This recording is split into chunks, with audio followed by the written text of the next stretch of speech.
ఉదయకాల ప్రార్థన. సర్వోన్నతమైన స్థలములలో ఆసీనుడువై ఉండి నిత్యము వేవేల దేవదూతల చేత పరిశుద్ధుడు పరిశుద్ధుడు పరిశుద్ధుడు అని గాన ప్రతి గానముల చేత కీర్తించబడుతున్న కొనియాడబడుతున్న మా దేవా, మీకు స్తోత్రాలు నాయన, స్తుతులు చెల్లిస్తున్నాం తండ్రి. గడిచిన రాత్రి అంతను కూడా మీ కృపా సహాయం మాకు అనుగ్రహించి మీ రెక్కల చాటున మమ్మల్ని భద్రపరిచి, అయా మీ కృపలో మమ్మల్ని భద్రపరుచుకొని ఈ రోజున ఈ పునరుద్ధాన దినమందు మమ్మల్ని అందరినీ మరొకసారి మీ పాద సన్నిధిన సజీవంగా నిలవబెట్టుకున్నందుకు స్తోత్రాలు. ఈ విలువైన అవకాశం మాలో ఉన్న ప్రతి ఒక్కరికి దయచేసినందుకు కృతజ్ఞతలు చెల్లిస్తున్నాం తండ్రి. హబక్కుకు గ్రంథం 3వ అధ్యాయం 19వ వచనం. ప్రభువగు యెహోవాయే నాకు బలము, ఆయన నా కాళ్ళను లేడి కాళ్ళ వలె చేయును. ఆమెన్. అవునయ్యా, ఈ రోజున అనేక మంది అనేక రకాలైన బలహీనతలతో బాధపడుతుండొచ్చు, కృంగిపోతుండొచ్చు. అయ్యా, మీరు వాగ్దానం చేస్తున్నారు ఈ ఉదయకాలంలో, అయ్యా మా శరీరంలో శక్తి లేకపోయినా, మాకు సామర్థ్యం లేకపోయినా, అయ్యా మా యొక్క పనుల్లో తండ్రి మేము బలహీనంగా ఉన్నా, మా యొక్క జ్ఞానంలో మేము బలహీనంగా ఉన్నా, మా బలము మీరే గనుక తండ్రి మేము ప్రతి విషయంలో లేడి పరిగెత్తినట్టు పరిగెట్టగలమని తండ్రి వాగ్దానం చేస్తున్నారు. ఎవరైతే మిమ్మల్ని బలంగా చేసుకొని వారు ఈరోజు జీవించడానికి ఇష్టపడుతుంటారో వారి జీవితాల్లో మీ యొక్క కార్యాలను చేస్తారని, అయ్యా వారు ఎక్కడికైతే వెళ్ళాలనుకుంటున్నారో, ఏదైతే సాధించాలనుకుంటున్నారో, ఏ విషయంలో గొప్ప అవ్వాలని ప్రయత్నిస్తున్నారో వాటిలో తండ్రి మీ కార్యాలను జరిపిస్తారని తండ్రి ఈ ఉదయాన తండ్రి మాకు చాలా సుస్పష్టంగా తెలియజేస్తున్నారు. ఎవరైతే బిడ్డలు ఈ ఉదయకాలంలో ప్రార్థనలు ఏకీభవిస్తున్నారో వారందరి జీవితంలో కూడా ఈ వాగ్దానాన్ని నెరవేర్చండి, స్థిరపరచండి.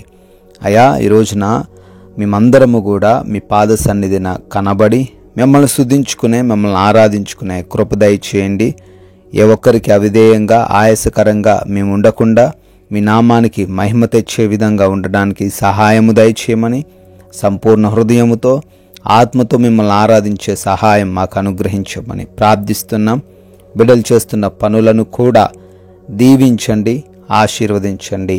అయా, వారు ఏ కార్యాలైతే వెనకబడిపోయారో వాటన్నిటిలో తండ్రి బిడ్డలను మీరే ముందుకు నడిపించండి నాయన. జ్ఞానం, బలం, శక్తిని వారికి దయచేయండి ప్రభువా. అదేవిధంగా ప్రతి ప్రయాణమును కూడా క్షేమకరంగా మార్చండి. అయా, ప్రతి ఒక్కరము సురక్షితంగా ప్రయాణించే కృప దయచేయండి. ఎవరు ఎటువంటి హాని ప్రమాదాలు చూడకుండా, మార్గమందు ఏ సమస్యలు వారికి ఎదురవకుండా మీరే మీ రక్షణను వారందరికీ దయచేయమని కూడా ప్రార్థిస్తున్నాము. ఈ రోజున మాలో ఉన్న ఏ ఒక్కరికి ఎటువంటి లేమి లోటు రాకుండా కలగకుండా తండ్రి మీరు కృప చూపించండి, సమృద్ధిని దయచేయండి.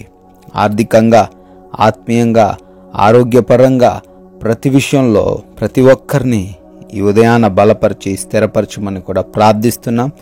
మేమందరము కూడా నాయన నెమ్మది కలిగి సమాధానంతో జీవించే కృప దయచేయండి. అనవసరమైన గొడవలు, టెన్షన్స్లోకి వెళ్ళిపోకుండా కృప దయచేయండి. అయా, తోటి వారిని ప్రేమిస్తూ క్షమించగలిగే హృదయమును అనుగ్రహించండి. అపవాది క్రియల్లో మేము పొందులు పొందకుండా సహాయము దయచేయండి. అయా, ఈ రోజున తండ్రి ఈ లోక సంబంధమైన ఆకర్షణలు ఏవి కూడా తండ్రి మమ్మల్ని తండ్రి ఉచ్చులోకి లాగకుండా జ్ఞానం దయచేయమని కూడా ప్రతిమాలుకుంటున్నాం ప్రభువా. అయా, ఈ రోజున హాస్పిటల్స్ వెళ్తున్న వారికి మీరు తోడై ఉండండి. వారి రిపోర్ట్స్, వారి డెలివరీస్, ఆపరేషన్స్లో సహాయం అనుగ్రహించండి ప్రభువా. ఎవరైతే నాయన ఎగ్జామ్స్, ఇంటర్వ్యూస్కి వెళ్తున్నారో వారిని కూడా జ్ఞాపకం చేసుకుంటున్నాం. వారందరినీ జ్ఞానంతో నింపమని కూడా అడుగుతున్నాం ప్రభువా. గృహాలలో బిడ్డలు ఒంటరిగా ఉంటుండగా వారి చుట్టూ మీ కంచె కాపుదల దయచేయమని అడుగుతున్నాం. మా భారతదేశాన్ని కూడా ఈరోజు ప్రత్యేకంగా దీవించండి. అయా, ఈ రోజున గణతంత్ర దినోత్సవం జరుపుకుంటుండగా అయ్యా మా భారతదేశానికి మీరు తోడై ఉండి ప్రతి విషయంలో సహాయమును అనుగ్రహించమని కూడా ప్రార్థిస్తున్నాం. మీ కృపను బట్టి, మీ దయను బట్టి బర్త్డేలు, యానివర్సరీలు సెలబ్రేట్ చేసుకుంటున్న ప్రతి బిడ్డను దీవించమని, ఆశీర్వదించమని, సంవత్సరాంతము వరకు మీరు కాచి కాపాడమని మేమందరము కూడా అయా కొందరికైనా మీ యొక్క నామాన్ని ప్రకటించే వ్యక్తులుగా మీకు సాక్షులుగా నిలవబెట్టుకోమని జీవం కలిగిన యేసుక్రీస్తు వారి నామంలో ప్రార్థన అడుగుతున్నాం తండ్రి, ఆమెన్. CMW ప్రేయర్ సెంటర్ అనే మన ఇంకొక ఛానల్ని కూడా మీరు సబ్స్క్రైబ్ చేసుకోవాల్సిందిగా కోరుతున్నాను. ప్రతిరోజు వాగ్దానాలు వస్తుంటాయి. మీరు మరింత ఆత్మీయంగా ఎదగడానికి ఆ మాటలు మీకు ఉపయోగపడతాయి కనుక సబ్స్క్రైబ్ చేసుకోండి ఆ ఛానల్ని. May God bless you.